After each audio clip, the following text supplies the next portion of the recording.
আসসালামু আলাইকুম। সংবাদে আপনাদের সবাইকে স্বাগত জানাচ্ছি। আমি ফিরোজ তোহা। শুরুতেই সংবাদ শিরোনাম জানিয়ে দেব এই মুহূর্তে হাতে পাওয়া সর্বশেষ গুরুত্বপূর্ণ আপডেট বাংলা সংবাদ। শুরুতেই থাকছে টাকার বিনিময়ে শাহবাগে বাস ভর্তি মানুষ নিয়ে আসে আওয়ামী লীগ নেতা। ৩,০০০ টাকার বিনিময়ে দেওয়া হয়েছে টোকেন। বলা হয়েছে অন্তর্বর্তী সরকারের প্রধান উপদেষ্টা ডক্টর মোহাম্মদ ইউনূস বিদেশে পাচারের টাকা ফিরিয়ে এনে দিচ্ছেন বিনা সুদের লোন। ১ লাখ টাকা থেকে শুরু করে কোটি টাকা পর্যন্ত। এজন্য যেতে হবে রাজধানী শাহবাগে, জমায়েত হতে হবে সমাবেশে, এমনকি সমাবেশে যোগ দিতে বাস ভাড়া করে দিয়েছে ওই চক্রটি। এমন প্রলোভন দেখে আওয়ামী লীগের নেতা সারা দেশের বিভিন্ন জেলা উপজেলা থেকে হাজারো নারী পুরুষ সহ অসহায় দরিদ্র মানুষকে শাহবাগে নিয়ে আসে। বাদ যায়নি বৃদ্ধ, কোলের শিশুও। এবারে জানাবো শক্তভাবে মাঠ দখলে রাখার আহ্বান আব্দুস সালামের। নির্বাচনের দাবিতে নেতাকর্মীদের সভা সমাবেশের মাধ্যমে শক্তভাবে মাঠ দখলে রাখার আহ্বান জানিয়েছেন বিএনপির চেয়ারপারসনের উপদেষ্টা আব্দুস সালাম। জানাবো ফ্যাসিস্ট হাসিনা কাউকেই রেহাই দেয়নি, জাতির ভবিষ্যৎ ধ্বংস করে পালিয়ে গেছে। এমন মন্তব্য করেছেন বিএনপির জ্যেষ্ঠ যুগ্ম মহাসচিব রুহুল কবির রিজভী। তিনি বলেন, শিশু, কিশোর, তরুণ কাউকেই রেহাই দেয়নি ফ্যাসিস্ট শেখ হাসিনা। নাফিজরা বাংলাদেশকে মুক্ত বাতাস উপহার দিয়ে গেছেন। একজন ব্যক্তি জোর করে ক্ষমতায় থাকতে নিরপরাধ কাউকেই ছাড় দেয়নি। এদিকে মির্জা ফখরুলের স্ট্যাটাস ঘিরে নানা ধরনের আলোচনা। বিএনপির মহাসচিব মির্জা ফখরুল ইসলাম আলমগীরের একটি ফেসবুক স্ট্যাটাস ঘিরে নানা ধরনের আলোচনা শুরু হয়েছে। রোববার রাতে নিজের ভেরিফাইড ফেসবুক পেজ প্রোফাইলে তিনি এই স্ট্যাটাস দেন। এই স্ট্যাটাসকে কেন্দ্র করে কৌতূহল সৃষ্টি হয়েছে। প্রিয় দর্শক, কি সেই স্ট্যাটাস যাকে ঘিরে এত কৌতূহল? জানাবো বিস্তারিত, শুনতে থাকুন। এবারে থাকছে আওয়ামী লীগ দেশকে নরকপুরীতে পরিণত করেছিল টুকু। ক্ষমতার নেশায় ফ্যাসিবাদী আওয়ামী সরকার মানুষকে হত্যা, গুম করে দেশকে নরকপুরীতে পরিণত করেছিল বলে অভিযোগ করেছেন বিএনপির প্রচার সম্পাদক সুলতান সালাউদ্দিন টুকু। এবং সর্বশেষ জানাবো আন্তর্জাতিক সংবাদ। ইসরায়েলে বৃষ্টির মতো রকেট হামলা, চোখে অন্ধকার দেখলেন নেতানিয়াহু। ঝাঁকে ঝাঁকে ছুটে আসছে রকেট, থামানোর কোনো উপায় যেন নেই। রোববার ইসরায়েলের আকাশে এভাবে লেবানন থেকে ছোড়া রকেট বৃষ্টির মতো আঘাত হানে। এতে চোখে রীতিমতো অন্ধকার দেখেন ইসরায়েলের প্রধানমন্ত্রী বেনিয়ামিন নেতানিয়াহু। এতক্ষণ শিরোনাম শুনছিলেন, এবার বিস্তারিত। প্রিয় দর্শক, আপনি যদি এই চ্যানেলে নতুন হয়ে থাকেন, ভিডিওটি দেখতে দেখতে চ্যানেলটি সাবস্ক্রাইব করে আমাদের সঙ্গে থাকুন। আর এই ভিডিও সম্পর্কে আপনি আপনার মূল্যবান মতামতটি কমেন্ট বক্সে জানিয়ে দিন। আর হ্যাঁ প্রিয় দর্শক, জানিয়ে দিন ভিডিওটি কোথা থেকে দেখছেন। টাকার বিনিময়ে শাহবাগে বাস ভর্তি মানুষ নিয়ে আসে আওয়ামী লীগ নেতা। ৩,০০০ টাকার বিনিময়ে দেওয়া হয়েছে টোকেন। বলা হয়েছে অন্তর্বর্তী সরকারের প্রধান উপদেষ্টা মোহাম্মদ ডক্টর ইউনূস বিদেশে পাচারের টাকা ফিরিয়ে এনে দিচ্ছেন বিনা সুদের লোন। ১ লাখ টাকা থেকে শুরু করে কোটি টাকা পর্যন্ত। এজন্য যেতে হবে রাজধানী শাহবাগে, জমায়েত হতে হবে সমাবেশে, এমনকি সমাবেশে যোগ দিতে বাস ভাড়া করে দিয়েছে একটি চক্র। এমন প্রলোভন দেখিয়ে আওয়ামী লীগের নেতারা সারা দেশের বিভিন্ন জেলা উপজেলা থেকে হাজারো নারী এবং পুরুষ সহ অসহায় দরিদ্র মানুষকে শাহবাগে নিয়ে আসে। বাদ যায়নি বৃদ্ধ, কোলের শিশু। স্থানীয় জনতারা বলছে, সকাল থেকে দুপুর নাগাদ অন্তত অর্ধশতাধিক বাস ভর্তি মানুষ এসেছেন। তাদের টাকার বিনিময়ে বিনা সুদে লোনের প্রলোভন দেখিয়ে এখানে হাজির করা হয়েছে। এ সময় তাদের হাতে একটি টোকেন দেওয়া হয়েছে। বলা হয়েছে, টোকেন দেখালে ১ লাখ থেকে শুরু করে ১ কোটি টাকা পর্যন্ত লোন দেওয়া হবে, তাও আবার বিনা সুদে। এখন তারা শাহবাগে এসে বিপদে পড়েছেন। গোপালগঞ্জ থেকে আসা একটি বাসের যাত্রীর সঙ্গে কথা বলে জানা গেছে, তিনি স্থানীয় এক আওয়ামী লীগ নেতার থেকে ৩,০০০ টাকার বিনিময়ে টোকেন নিয়েছেন। তাদের আওয়ামী লীগ নেতা বলেন, শাহবাগে বিনা সুদে ঋণ দেওয়া হবে, এমনকি বাস ভাড়াও ওই নেতা করে দিয়েছেন। কিন্তু শাহবাগে এসে কারো দেখা পাননি বলে জানিয়েছেন তিনি। ওই ব্যক্তির হাতে থাকা টোকেনের পেছনে তিনি মোস্তফা আমিন নামের এক ব্যক্তির ফোন নম্বর দেওয়া আছে। আর সামনের দিকে লেখা আছে, লক্ষ কোটি টাকা ক্ষমতাশ্রিত একটি হায়নার দল স্বাধীনতার পর থেকেই লুটপাট করছে।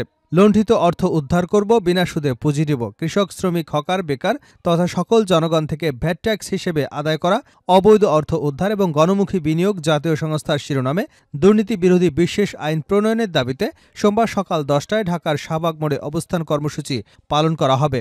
আবম মোস্তফা আমির আহ্বায়ক সহিংস গণঅভ্যুত্থানে বাংলাদেশে বিনা সুদে বিনা জামায়াতে ১ লক্ষ থেকে ১ কোটি টাকা পর্যন্ত পুঁজি পেয়ে দারিদ্র্য মুক্তিতে আগ্রহী সর্বস্তরের জনগণকে অবস্থান কর্মসূচিতে অংশগ্রহণের আহ্বান জানাচ্ছে। কার্যালয়ে পুঁজির আবেদনের ছক পাওয়া যায়। নির্ধারিত ছকে পুঁজির আবেদন করুন।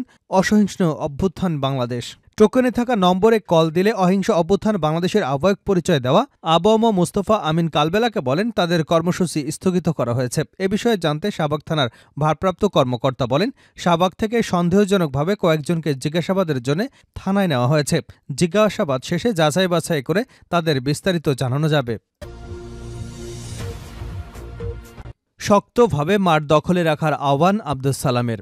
নির্বাচনের দাবিতে নেতাকর্মীদের সভা সমাবেশের মাধ্যমে শক্তভাবে মাঠ দখলে রাখার আহ্বান জানিয়েছেন বিএনপি চেয়ারপারসনের উপদেষ্টা পরিষদের সদস্য আব্দুস সালাম।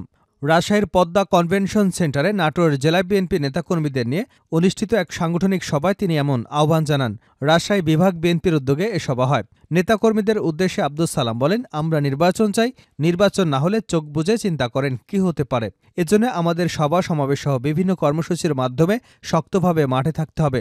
নিজেদের মধ্যে কোথাও কোনো কোন্দল থাকলে সিনিয়রদের নিয়ে বসে তা মিটিয়ে নিতে হবে। সবাই একসঙ্গে এগিয়ে যেতে হবে। তিনি বলেন, ফ্যাসিবাদ বিরোধী আন্দোলনে আমরা অনেককে হারিয়েছি।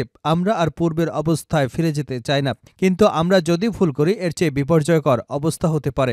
বিএনপির চেয়ারপারসনের এই উপদেষ্টা বলেন, জুলাই আগস্টের অভ্যুত্থান বিপ্লবের পরে দেশে বড় ধরনের বিপর্যয় ঘটাতে পারত, কয়েক হাজার কয়েক লাখ মানুষ মারা যেতে পারত।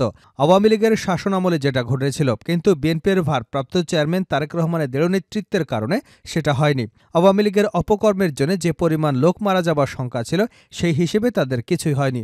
সুতরাং তারেক রহমানের বাংলাদেশকে নেতৃত্ব দেবার শতভাগ সক্ষমতা এবং যোগ্যতা রয়েছে।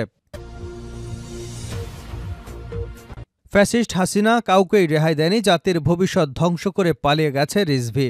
জাতির ভবিষ্যৎ ধ্বংস করে শেখ হাসিনা পালিয়ে গেছে বলে মন্তব্য করেছেন বিএনপির জ্যেষ্ঠ যুগ্ম মহাসচিব অ্যাডভোকেট রুহুল কবির রিজভী। তিনি বলেন, শিশু কিশোর তরুণ কাউকেই রেহাই দেয়নি ফ্যাসিস্ট শেখ হাসিনার সরকার। নাফিজরা বাংলাদেশকে মুক্ত বাতাস উপহার দিয়ে গেছে। একজন ব্যক্তি জোর করে ক্ষমতায় থাকতে নিরপরাধ কাউকে ছাড় দেয়নি। দুপুরে ছাত্র জনতার আন্দোলনে শহীদ গোলাম নাফিজের পরিবারের সঙ্গে দেখা করে বিএনপির প্রতিনিধি দল। মহাখালীতে নাফিজের বাসায় গিয়ে তার পরিবারকে বিএনপির পক্ষ থেকে আর্থিক অনুদান দেওয়া হয়। এ সময় রুহুল কবির রিজভী বলেন, আগামী দিনের ভবিষ্যৎকে ধ্বংস করে দিয়ে পালিয়ে গেছে শেখ হাসিনা। আওয়ামী লীগ বরাবরই মানুষের গলা টিপে ধরে একটি পরিবারের রাজত্ব কায়েম করেছে। তিনি বলেন, নাফিজারা অন্যায় অত্যাচারের বিরুদ্ধে লড়াই করে প্রাণ দিয়েছে। পাঠ্য বই থেকে শুরু করে সবখানে শেখ মুজিবুর রহমানের কথা তুলে ধরে সবার অবদানকে অস্বীকার করা হয়েছে। যেনতেনভাবে টিকে থাকতে সব রকম কাজ করে গেছে আওয়ামী লীগ। বেঞ্জির হারুনদের মতো লোক তৈরি করে গুলি করে মানুষ হত্যা করেছে। নাফিজদের আত্মত্যাগ বৃথা যেতে দেওয়া হবে না। বিএনপির এই মুখপাত্র বলেন, মানুষের ন্যায্য অধিকার প্রতিষ্ঠায় গণতান্ত্রিক বাংলাদেশ গড়ে তোলা হবে। নাফিজ মুগ্ধ, আবু সাইদের স্বপ্নের বাংলাদেশ গড়ে তোলা হবে। তারেক রহমান সবার পাশে আছেন এবং থাকবেন। মির্জা ফখরুলের স্ট্যাটাস ঘিরে নানা ধরনের আলোচনা। বিএনপির মহাসচিব মির্জা ফখরুল ইসলাম আলমগীরের একটি ফেসবুক স্ট্যাটাস নিয়ে নানা ধরনের আলোচনা শুরু হয়েছে। রোববার রাতে নিজের ভেরিফাইড ফেসবুক প্রোফাইলে তিনি একটি স্ট্যাটাস দেন। এই স্ট্যাটাসকে কেন্দ্র করে কৌতূহল সৃষ্টি হয়েছে। সেখানে বিএনপির মহাসচিব লেখেন, united we stand, divided we fall, যার বাংলা অর্থ করলে দাঁড়ায় একতায় উত্থান, বিভেদে পতন। সোমবার দুপুর 12টা পর্যন্ত স্ট্যাটাসে 2000-এরও বেশি মানুষ শেয়ার করেছেন এবং তাতে রিয়াকশন পড়েছে 15,000-এরও বেশি। ওই স্ট্যাটাসের মন্তব্যের ঘরে একজন ব্যবহারকারী লেখেন, ভুল কোচ ধরলে গোল কিন্তু নিজেরাই নিজেদের গোলে দেবে। আরেক ব্যবহারকারী লেখেন, খুনি হাসিনার নেতৃত্বে আওয়ামী লীগকে বাংলাদেশের জনগণ দেখতে চায় না। তাদের পুনর্বাসনের চিন্তাভাবনা যারা করবে তাদের বিরুদ্ধে কঠোর ব্যবস্থা নেবার অনুরোধ জানাচ্ছে। অন্য একজন লিখেছেন, দিল্লির গোলামি বাংলাদেশে করতে দেওয়া হবে না। ফ্যাসিস্ট আওয়ামী লীগের পুনর্বাসনের চিন্তায় যারা মগ্ন তাদেরকে বাংলাদেশের জনগণ ঘৃণাভরে প্রত্যাখ্যান করবে। বিএনপির মহাসচিবের ফেসবুক স্ট্যাটাস দেন না। তার এই স্ট্যাটাসটি বিশেষভাবে দেখছেন রাজনৈতিক বিশ্লেষকরাও, কারণ তিনি এমন সময় এই স্ট্যাটাস দিলেন যখন দেশে বিভিন্ন জায়গায় অরাজকতা চলছে। রাজধানীতে গত কয়েকদিন ধরেই ব্যাটারি চালিত রিকশা চালকরা বিভিন্ন দাবি নিয়ে সড়কে নেমেছেন। এছাড়া বিভিন্ন শিক্ষা প্রতিষ্ঠানের শিক্ষার্থীদের মধ্যেও সংঘর্ষ হচ্ছে। এদিকে রোববার প্রথম আলোর কাউরান বাজার অফিসে জিয়াফত ও গরু জবেও কর্মসূচির ডাকে একদল লোক। শেষ করছে আন্তর্জাতিক সংবাদ দিয়ে। ইসরায়েলে বৃষ্টির মতো রকেট হামলা, চোখে অন্ধকার দেখলেন নেতানিয়াহু। ঝাঁকে ঝাঁকে ছুটে আসছে রকেট, থামানোর কোনো উপায় যেন নেই। রোববার ইসরায়েলের আকাশে এভাবেই লেবানন থেকে ছোড়া রকেট বৃষ্টির মতো পড়ে। এতে চোখে রীতিমতো সর্ষে ফুল দেখে ইসরায়েলের প্রধানমন্ত্রী বেঞ্জামিন নেতানিয়াহু।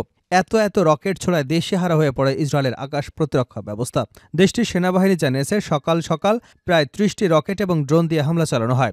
এর মধ্যে কিছু রকেট ভূপাতিত করতে সক্ষম হয়েছে আকাশ প্রতিরক্ষা ব্যবস্থা। এছাড়া সব মিলিয়ে ২৫ শতাধিক ড্রোন ছোড়া হয়েছে। লেবানন থেকে ছোড়া ২টি ড্রোন ভূপাতিত করা হয়েছে বলে জানায় ইসরায়েলের সেনাবাহিনী। অন্য ড্রোনকে ভূপাতিত করবার চেষ্টার কথা জানায় তারা। তবে ঠিক কতগুলো ড্রোন এবং ইসরায়েলি বাহিনী ভূপাতিত করতে পেরেছে তার সঠিক হিসাব পাওয়া যায়নি। সাম্প্রতিক সপ্তাহগুলোতে ভয়াবহতম এই হামলায় ইসরায়েলের বেশ কয়েকজন আহত হয়েছে। মূলত ইসরায়েলের উত্তরাঞ্চল, মধ্যাঞ্চলে এই রকেট দিয়ে এবং ড্রোন দিয়ে হামলা চালানো হয়। আহত কয়েকজনকে দ্রুত হাসপাতালে নিয়ে যাওয়া হয়।